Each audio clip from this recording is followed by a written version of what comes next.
So here comes the Motorola, which is also gearing up for its next gen flagship device, the Motorola Edge Ultra. Yep, they skipped the S60 Ultra. And for the fans, we already got a look at the S70 Ultra and some of its details. Hey lads, TechScanning here. So the renders showed the handset in two colorways. And looking at the rear design, while other brands switch to somewhat newer designs like Xiaomi and OnePlus, Motorola is sticking to what we usually saw on their smartphones, a square-shaped camera island on the upper left corner.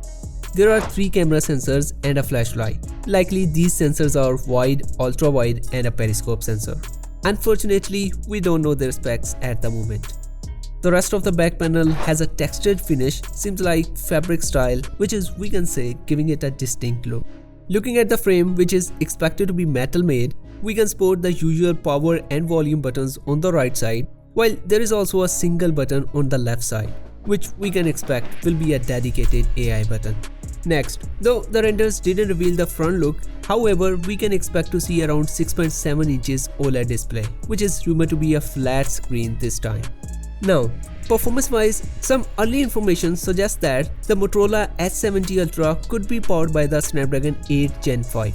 Not to confuse here, it's a step below the top-notch Snapdragon 8 Elite Gen 5. Anyway, this practice is not new to Motorola. They usually do the same with their previous devices like Edge 50 Ultra.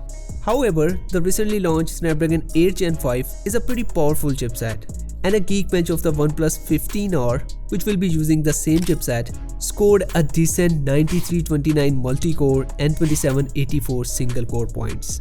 So yeah, impressive figures. Anyway, rest of the details like battery, cameras, etc. are yet to come out. But of course, I will keep you updated, so be sure to subscribe and hit the bell button. And I will see you in the next video. Until then, take care.